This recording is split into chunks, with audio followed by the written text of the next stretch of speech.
Straight talk from Israel. You're listening to Israel News Talk Radio.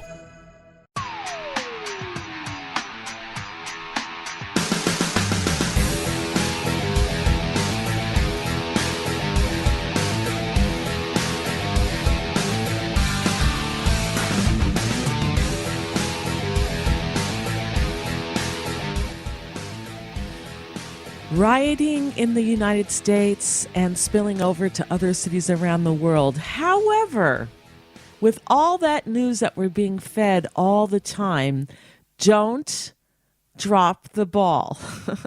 Don't forget about the good old Middle East.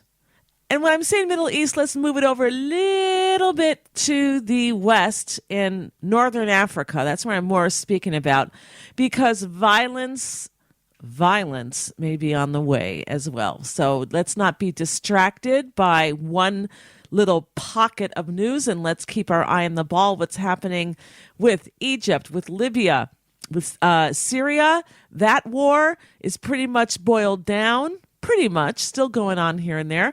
But the latest war or confrontation, violent confrontations, watch North Africa. We're going to be talking about that today, as well as, yes, what's going on in the United States, and especially if you're Jewish, how it's affecting you and what you need to start thinking about.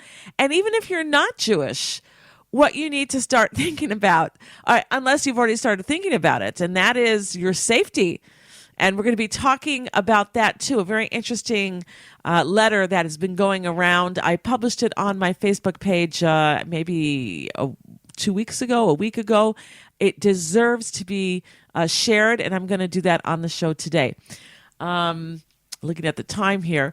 So I want to tell you all also, you are devoted listeners. Really, I always have the story about people when I used to work in a hotel as a in food and beverage. And there were some people who, when they came to Israel, they wanted to taste a Maccabee beer. And other people who liked Gold Star. Now, Gold Star, for any of you who have never been to Israel, it's a popular beer, but Maccabee is like the popular Israeli beer. I'm talking about Israeli beers. And most people would come in and they would want to have a Maccabee. But the people who came in and wanted a Gold Star, they really wanted a Gold Star. So, saying that, I hope that all of our listeners really want the Gold Star, really want Israel News Talk Radio. And I'm asking you all to please help support us. Go to our donate button. Go to our website. You'll see there on the upper right-hand side where you can donate to the station. And please do so. We'll be right back.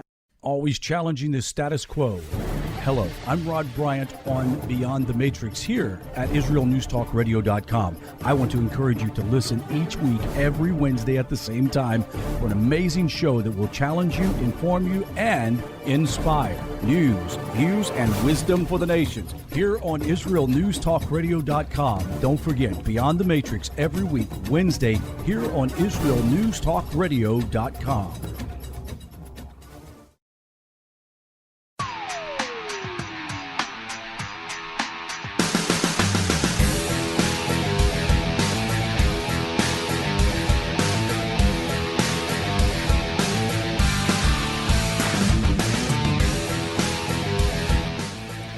All right, and as we said before, the news is all concentrating on what's happening with the rioting around the world, the protests against racism, etc. There are some positive aspects of it, but sadly, there are very many negative aspects where we see destruction of society, people's businesses are being hurt. But don't drop the ball. Don't lose focus on what's happening in other parts of the world, because though the news cycle today, it's concentrating on what's going on in Seattle, Washington, of the United States, of Portland, Oregon, of other heated spots.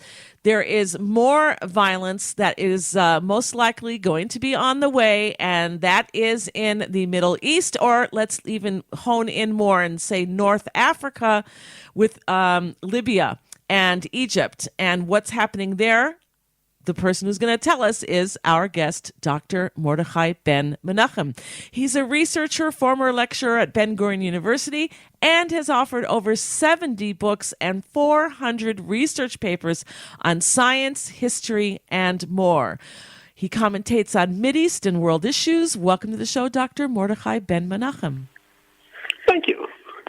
All right, so tell us what's going on. You know, I've been seeing headlines now also about Egypt, Libya, tension. Where would you like to start? Oh, so it's so difficult to know where to start. The first thing people need to know is that Libya is another one of those false nations that was created after World War I by the egregious arrogance of the European foreign policies, just like Syria was, just like Lebanon was, just like Iraq was, just as Jordan was, etc., etc. Okay, so wait. While Sorry? you're catching your breath, I just want to explain to our listeners who are not familiar with history that beforehand there are basically very few borders in the Middle East. It was all occupied by the Turkish/Ottoman Empire. And you can go and have a coffee in Jerusalem and then go to Damascus, which is the capital city of Syria today, and have a hummus. So after World War I, the Allies came in, and when they won, they divvied up the regions and made these false countries, false borders, as fit their own agenda. Go ahead. Well, actually, they did it actually before that. They divided things up in 1916, 2 years before they completed the warfare, and they destroyed the Ottoman Empire. It was well planned in advance, both in the Middle East itself and in throughout North Africa. Remember that for most of the 18th and 19th centuries, North Africa, much of it, if not most of it, was occupied by European conquerors. The area that's now called Libya was conquered by Italy. The area that's now called Morocco was conquered partly by France, partly by Spain, and et cetera, et cetera.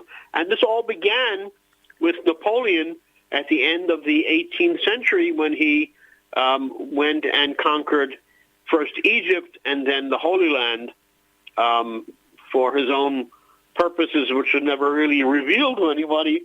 But he began making the mess, and the mess continued until the present day.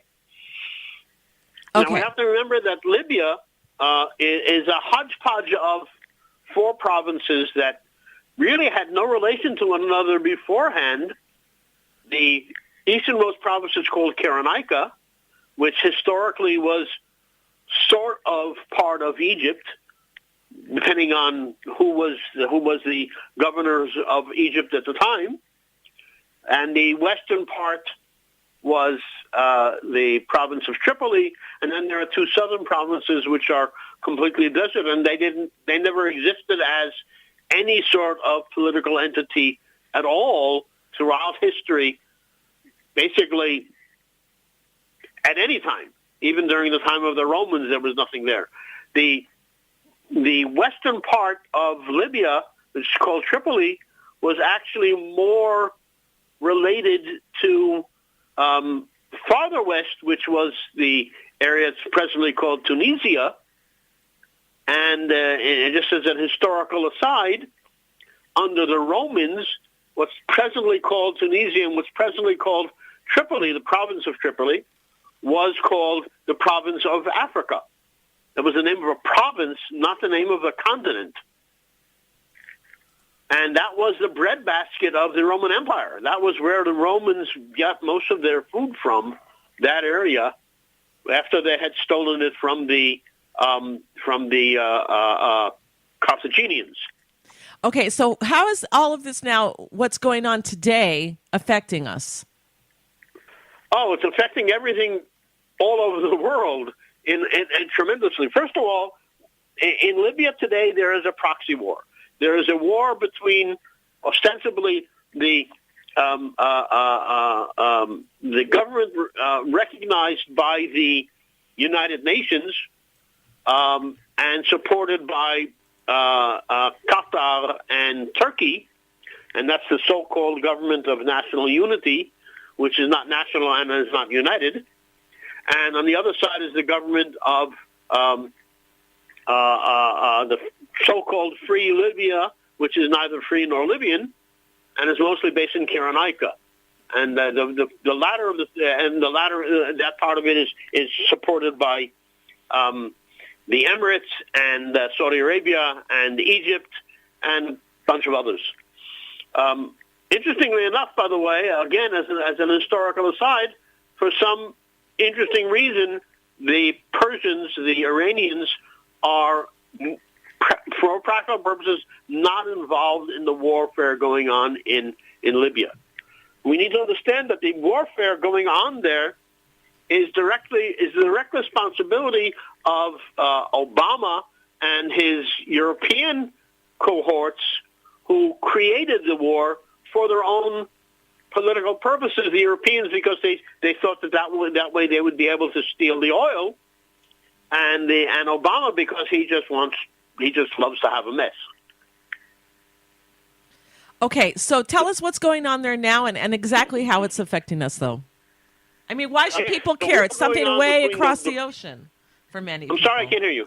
I'm saying, why should people care? Because for many people, it's happening far, far away from them. Well, first of all, the world is a global village, and anybody who doesn't care what's going on doesn't know what's going on. Everything affects everyone today, first of all. Okay, so just tell us what's going on, because we're almost at the end of this segment, and we still don't know what's going on. Okay, I did say it. There's a war going on in Libya. The war is a proxy war between two coalitions, a coalition on the one hand of mostly led by Turkey, with Qatar funding it, and Russian involvement. And on the other side by Egypt, Saudi Arabia, the Emirates, and a few others. So this is a basic proxy war between the western parts and the eastern parts of what remains of Libya after it was destroyed by the Europeans and Obama.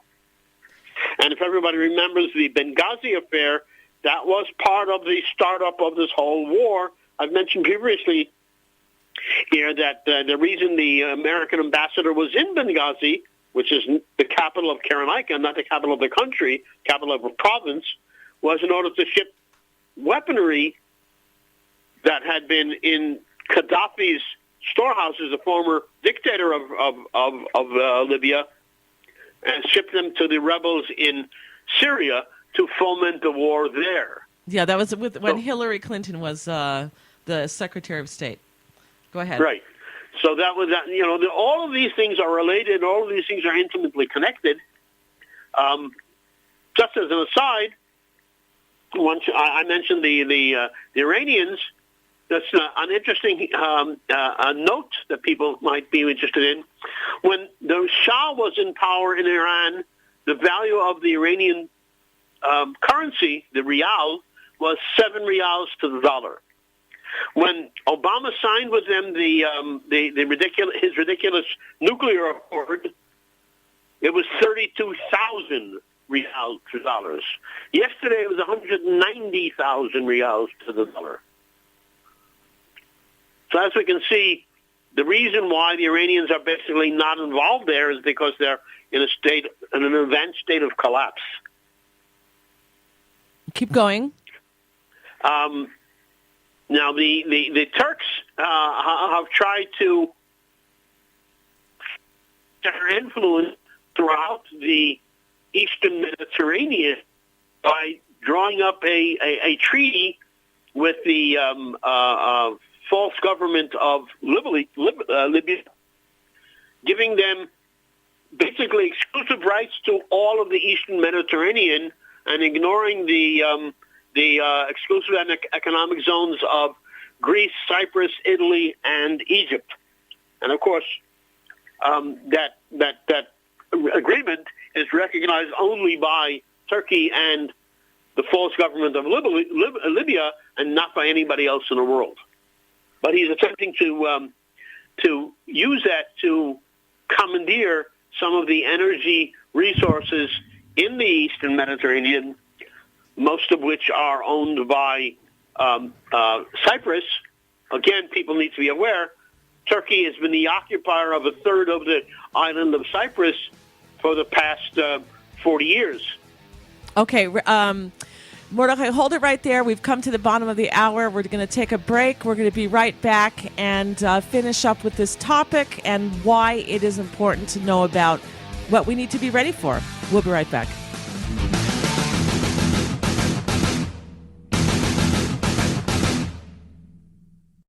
Shalom, everybody. Making a difference often takes just one moment and one person at a time. I am Orly Benny Davis, your show host on Israel News Talk Radios from Jerusalem with Love. You'll be hearing people talking about politics, religion, social issues, and making a better tomorrow. Join me, Orly Benny Davis, for God and Country. From Jerusalem with Love. Wednesdays on Israel News Talk Radio.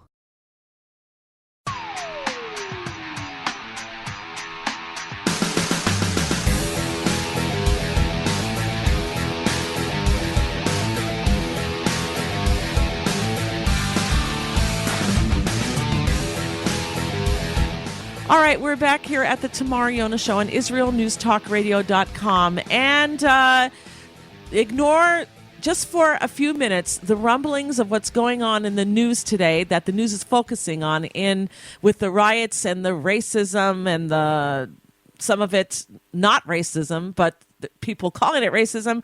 There's another little battle going on, and that is in North Africa now. There are headlines of tension with Egypt and Libya, possibly invasive forces. Why is this important? What exactly is happening, and how is this going to affect us? Our guest, Rabbi and Dr. Mordechai Ben-Menachem. Okay, so we talked about the background of the thing, what's particularly going on. Let's talk about the reasons for it, some of the ramifications of it. As everybody probably knows, Europe has become almost totally dependent upon Russia for the vast majority of its energy supplies today. And with the coming online in the very near months of Nord Stream 2, that dependency will increase. Germany today is totally dependent upon Russia for all of its energy.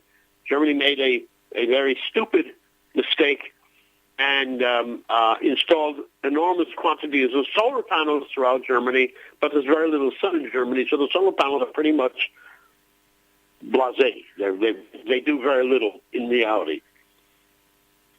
And as a result, the German electricity cost, for instance, to industry is the highest in the world today, which makes German industry relatively uncompetitive compared to other industrial countries. So Germany, which is the economic engine of the European Union, is in big trouble today in terms of its energy. One of the great hopes of the European Union was to utilize the energy resources in the Eastern Mediterranean, which are vast. So there's a coalition today which already exists between, actually it's interesting because it's called two triangles. One is Israel, Cyprus, and Greece, and the other is Egypt, Italy, and Greece. So there are these two triangles talking about how to best export energy to Europe. And at the same time, in parallel, this war in Libya, one of its reasons behind the war, one of the major reasons why Erdogan, the dictator of Turkey, has put so many resources into this war is because he's attempting to block the export of Eastern Mediterranean gas energy to Europe so that he can commandeer it for himself, for Turkey, and in so doing, recreate the Ottoman Empire. So that's the basic economic impetus behind this war. And, of course, Russia is involved in the war because they love they love the idea of blocking Eastern Mediterranean gas to Europe, because then they continue to make money out of the Europeans who are buying it from Russia instead today. These are very complicated issues. I'm trying to simplify them in a way that everybody can grasp what's going on. So the first element here is economic. There's a vast need for energy throughout Europe. Europe is literally croaking for a lack of its own energy supplies, and they're looking to the Eastern Mediterranean to alleviate their pain, and it's not going well. So the first thing is it's economic. The first reason for this war is a war between two blocs attempting to commandeer economic gains of a vast economic gains for themselves. Now, Italy is mildly involved in the war in Libya. First of all, because Italy is geographically close to Libya, and the vast majority of African emigres that go from Africa to Europe come from Libya and embark from Libya in order to get to Italy. The distance is quite short. If it's a decent boat, it can be done in a couple of hours. So that's the second aspect. The second aspect is the issue of vast quantities of emigres that are trying to get to Europe, and Europe doesn't really want them, for obvious reasons. These are people of very, very low education, if at all. Many of them have no education. They're extremely poor, and despite the fact that they're extremely poor, their immigration is controlled by tremendous criminal organizations such as Al-Qaeda and ISIS, who large sums of money from... Mordechai, we're losing you. Sorry? We were losing you for a minute. Go ahead. So that's another thing, is that this war is a source of funding for Al-Qaeda and for ISIS. Okay, we lost you again. I'm going to wait until your phone comes back again, but I just want to read you something interesting here. This is from Al Jazeera News, and I like to see Al Jazeera because I like to see what the other side is saying, and they're talking about, this is just from 8 hours ago, could Egypt and Turkey go to war in Libya? And there's tension here. I also saw a headline the other day that... the Turkish, I think it was the Turkish president, Erdogan, was saying that we are going to conquer. We're going to, going towards getting our empire back. What is the next place that we're going to absorb and take over? And here we're already seeing that Erdogan from Turkey is already meddling in North Africa, wanting to take his forces in there, and now there's tension with Egypt. So they're saying here, could Egypt and Turkey go to war in Libya? Mordechai, we have another 4 minutes left to the show. Are you with us? Yes, I am. Okay, so how would you like to wrap it up? Well, again, the importance of this war can't be minimalized. All of the Europeans are involved. Basically, all European countries are involved in it in one way or another. Russia is involved. Turkey is involved. All of the Persian Gulf countries, except for Persia, are involved in it. Qatar is funding one side. The Emirates are funding the other side. Egypt is involved heavily, including all of these above are sending weaponry, not just funding. Al-Qaeda and ISIS are involved heavily in it. By the way, there used to be a Christian community in Libya which has been has been essentially annihilated.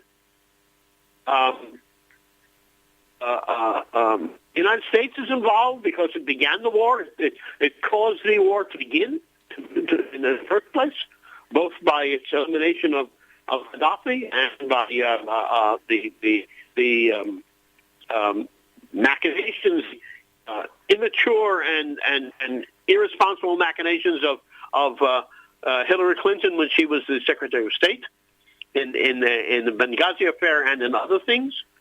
So there really is almost no country that is not involved in this. Even China is involved in this. So the importance, as I said, cannot be minimalized. This war is a central event in the current events of the world today. All right. And if anybody wants to do a quick search about, just write the word Libya, the name Libya, and hit the news tab for your Google search or whatever search engine you are using, you're going to see many, many articles, news articles on what is going on between Egypt, Libya, and Turkey within the last several hours even. So don't say that we didn't tell you. All right. And you mentioned Al Jazeera. People should know that Al Jazeera is a government-run branch of the Qatar government. Right. Okay. But you know what? Of course, Al Jazeera is against a lot of things in Western values, etc. They have their own agenda. However, I still like every once in a while peeking in to see what they're talking about, how they're spinning things, and some of their reports actually are pretty interesting. Even if I don't agree with it, they're doing news stories that are going around the world. That if you're watching other English-speaking news media, they don't even talk about what's going on in different pockets of the world. So anyway, I just want to encourage people to go do a search. Remember that you heard it here first in Israel News Talk Radio about what's going on and how newsy this news is, and that you're probably not hearing it if you're watching or listening to other news sources. Dr. Mordechai Ben-Menachem, I want to thank you very much for coming on the show and bringing up this topic and explaining why this is important and what exactly is happening and between who. Thank you. Thank you for having me. All right. And we are going to the end of the segment now. When we get back, we're going to be talking about Aliyah and the danger to Jews around the world, especially in the places where the rioting that's going on in the West is happening. And I'm going to read to you something that I posted on my Facebook page that was written by someone else, which I thought was very, very, what we say in Hebrew, harif, very spicy. But I think it needs to be heard. All right. So all that's coming up. We'll be right back. Don't forget, you can call into the show if you have any comments or questions. We'll be right back.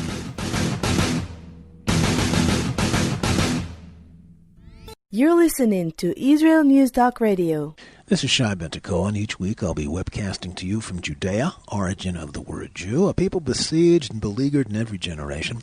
Nazi Germany's but a memory, but in its place the world invented the phantom Palestinians as this generation's internationally authorized Jew killers.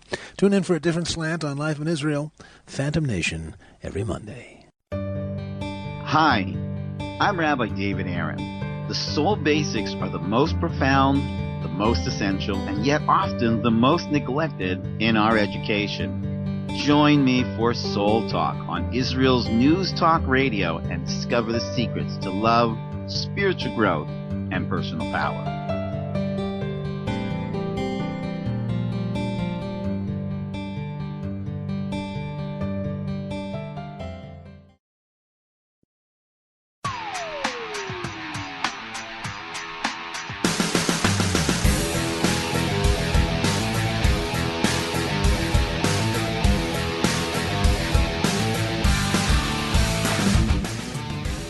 Okay, this is long, so I'm just going to go straight into it.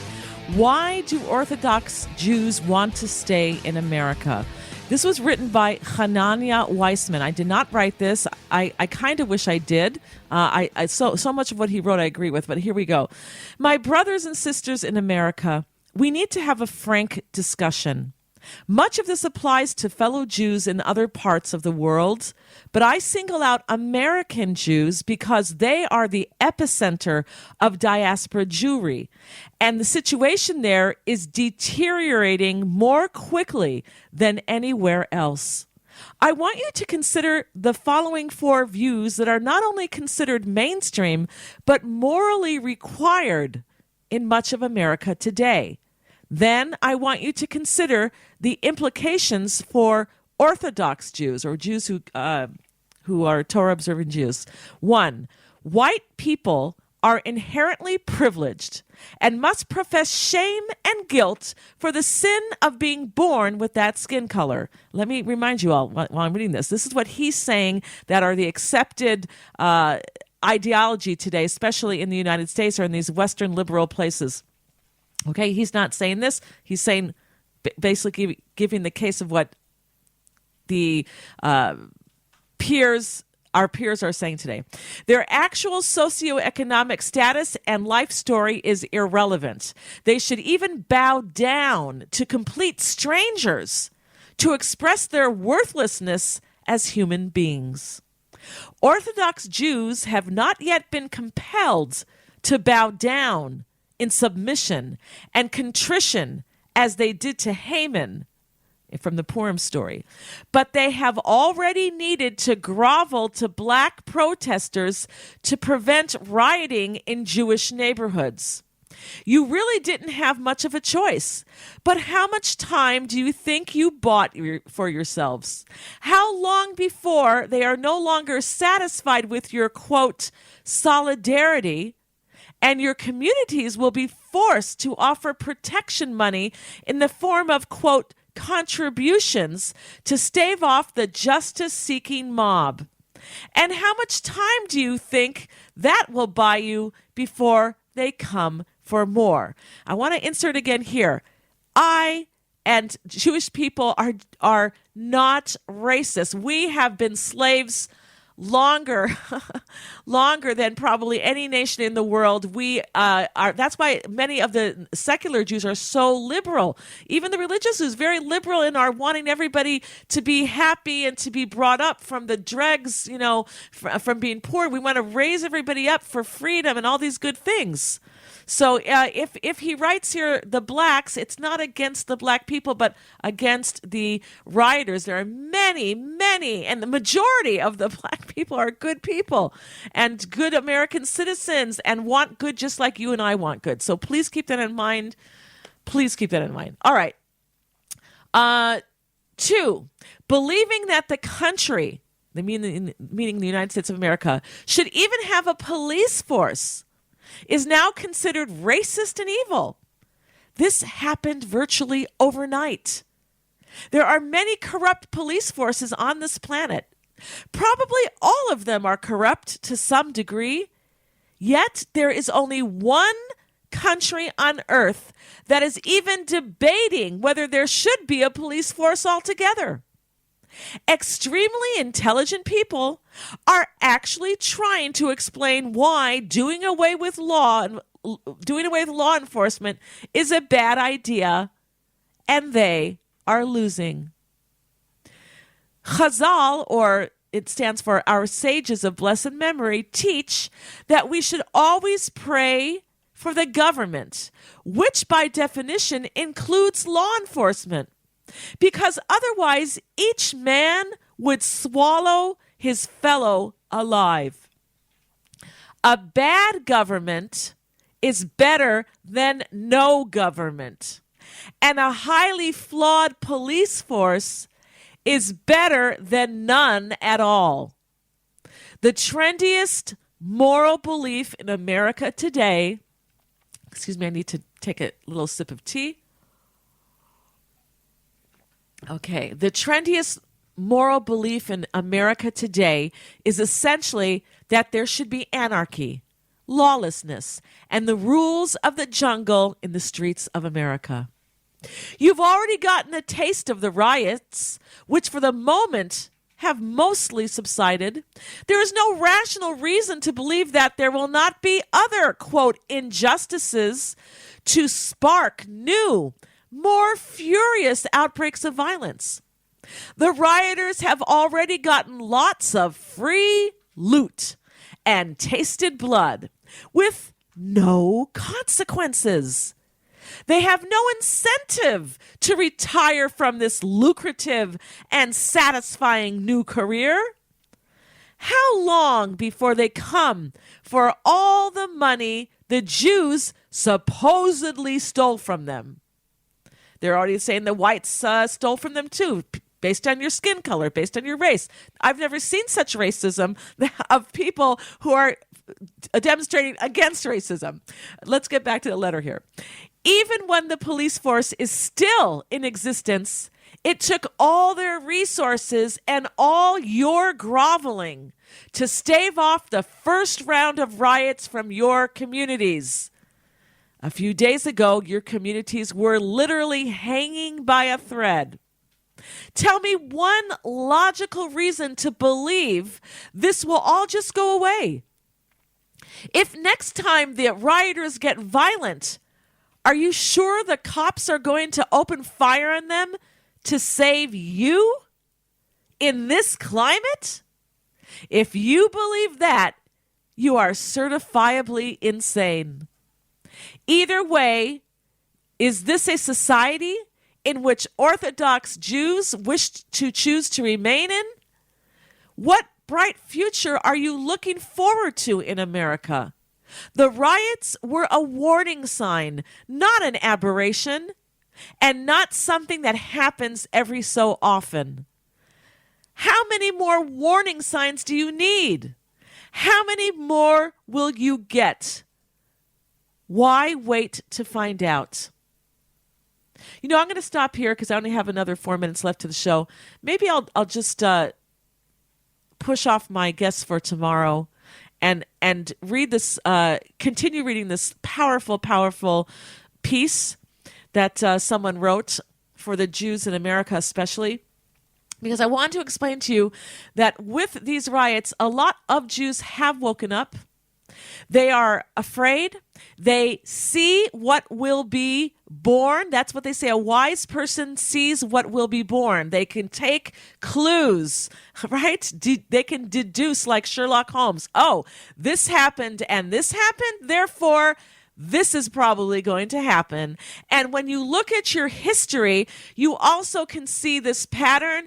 And these are the warning signs. These are the red flags. I mean, if you had a disease in your family that was inherited down from father to son to grandson, etc., and you knew this disease existed in your family, and all of a sudden you're getting these symptoms, you're going to know, hey, I probably have gotten what my father died from, what my grandfather died from, and what my great-grandfather died from.